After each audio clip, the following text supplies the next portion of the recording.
Hello friends, સ્વાગત છે તમારું મારા કિચનમાં. આજે હું તમારી સાથે શેર કરું છું રસમલાઈ ક્રશની રેસિપી. આને બનાવવાનું ખૂબ જ સરળ છે. તેના માટે અહીંયા એક કઢાઈમાં મેં 500 ml દૂધ લીધું છે.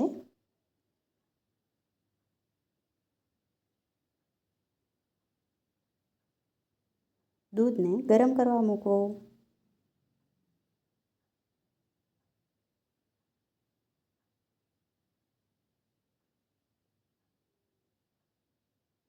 દૂધ થોડું ગરમ થાય પછી તેમાં કેસર નાખવું.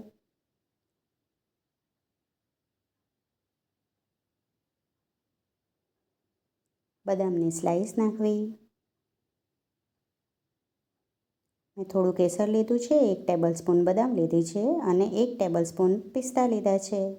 પિસ્તા સમારીને નાખવા.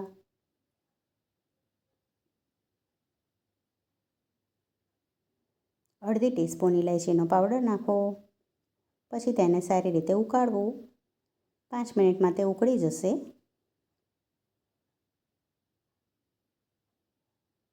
સારી રીતે ઉકળે પછી તેમાં આપણે ક્રશ કરેલું પનીર નાખીશું. આ પનીર મેં ઘરે બનાવેલું છે અને ઘરે બનાવેલા પનીરની રસમલાઈ ક્રશ ખૂબ જ સરસ થાય છે.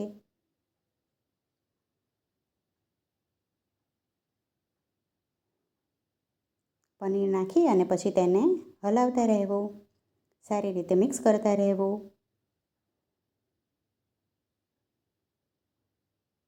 તમને મારી આ રેસીપી કેવી લાગી તે મને કમેન્ટ કરીને ચોક્કસથી જણાવજો.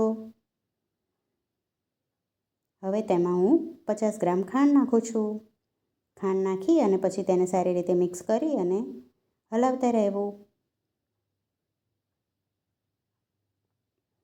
મારી આ રેસીપી ગમે તો તેને લાઈક કરજો અને ફ્રેન્ડ્સ અને ફેમિલી સાથે શેર કરજો.